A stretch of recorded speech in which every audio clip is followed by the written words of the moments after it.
Thank you.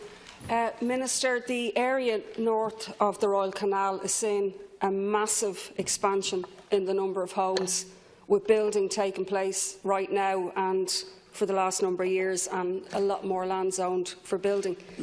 The number of children in the area is phenomenal. In the last census, there was hundreds of children under 6, but yet there hasn't been proper planning once again for Pelletstown Educate Together National School, which is currently not even in the prefab stage, having to bus children down the road to a neighbouring school. Can you update us, Minister, on what the latest is? Minister. My department's capital programme continues to address the challenge posed by rapidly increasing school population. To meet that challenge, we have a capital plan 2016 to 21 and detailed school projects that are being progressed to meet this need. The capital programme also provides for devolved funding for additional classrooms for schools where an immediate enrolment need has been identified or where an additional teacher has been appointed. Since 2015, 3 new primary schools, Pelletstown Educate Together National School, Scull Sinead National School and Broombridge Educate Together National School, have been established in the areas referred to by the Deputy to meet demographic growth. The 6-year construction programme also includes building projects at 5 further schools in the area: Mary Help of Christians National School, St John Bosco Junior and Senior Boys National School, North Dublin Muslim School and Holy Family School for the Deaf. While there was no requirement for a new post-primary school in the area referred to by the Deputy, a new 1,000-pupil post-primary school opened in September 2017 in temporary accommodation in the adjoining school planning area of Carpenterstown, Castleknock. The nationwide demographic exercises for all school planning areas at primary and post-primary level, including the area referred to by the Deputy, is ongoing at present. The outcome will determine where additional school accommodation will be needed in the future. It is anticipated that decisions based on this exercise will be announced shortly. Getting a little bit worried by that answer, because in July this year I put in a question, and at that point a permanent site was meant to be worked on at conveyancing stage, and I expected to hear from you today exactly: has that site been acquired? Have all the documentation been signed off, etc. Now, once again, it seems you put loads of houses and apartments in an area and not think that a school might be needed. Pelletstown Educate Together National School was established 3 years ago. I went to see the basement of the building that those children were being educated in. My view, if it was my child, would have been no, to protest at being put in a building with no windows, with no fresh air. But the parents went ahead on the promise that buildings will be ready. Now the prefabs aren't even fully ready. And the idea of a permanent school building, which was promised by Minister Varadkar, as he was then, on the 17th of November 2015, and also Minister Bruton, as she was then, was to local people: construction will start on permanent buildings for Pelletstown Educate Together National School in Ashtown. This school currently operates from temporary premises. So 2 years on, there isn't actually any sign for permanent building, or site, never mind building. Well, there's a number of schools here involved in the area. The position, as I understand, with Pelletstown Educate Together, they have 3 grades to date.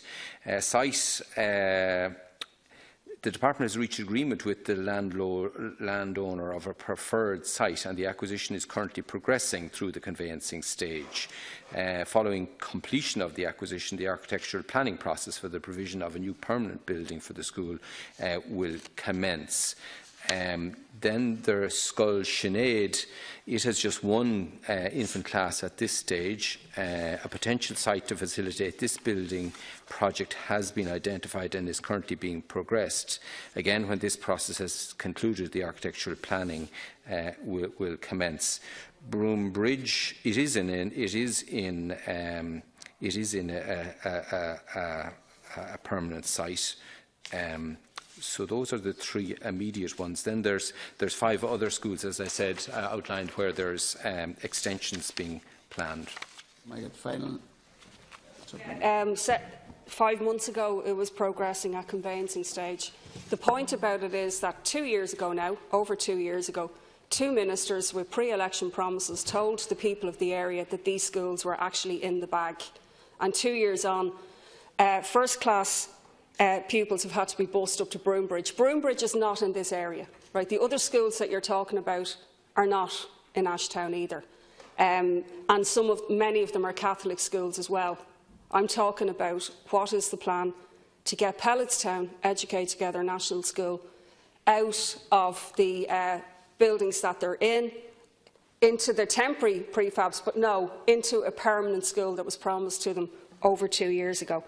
And in actual fact, people are now concerned about secondary schools, that there is none in the area. That Castleknock has been cited, which is now a Christian Brothers school, by the way, thanks to the Department of Education, not seeing fit to have a more non-denominational school. And then, you know, there's no actual schools planned for this area. And, Minister, it's a bit disappointing, and I think the principal, I think the parents and others would be very disappointed that here we are at the end of 2017 and there doesn't seem to have been any progress on actually acquiring that site and moving them into a permanent building. Minister. Well, I hate to witness a situation where a deputy is not allowing facts confuse her determination to say there's nothing happening on this. I just read out, a site is required for this purpose. The landowner of the preferred site has been identified. Agreement has been reached. The acquisition is currently progressing through the conveyancing stage. So this school will be built. And the deputy tries to spread confusion. This school will be built. The question that the deputy also raised about how the department selects schools. The department selects schools on the basis of parental preference, and that system has been run independently of the department. It's not run by me. It's run by the selection based on parents' preferences within the catchment, and that's a fair way of dealing with this issue. So you may have one view, but parents have to be consulted. It's parents who ultimately are the primary educators, and they have a role in deciding what school is selected. And in the vast majority, as you say, in Pelletstown, and Educate Together was successfully selected. In another area, Sinead was selected. But that's people's choice in the area where you live.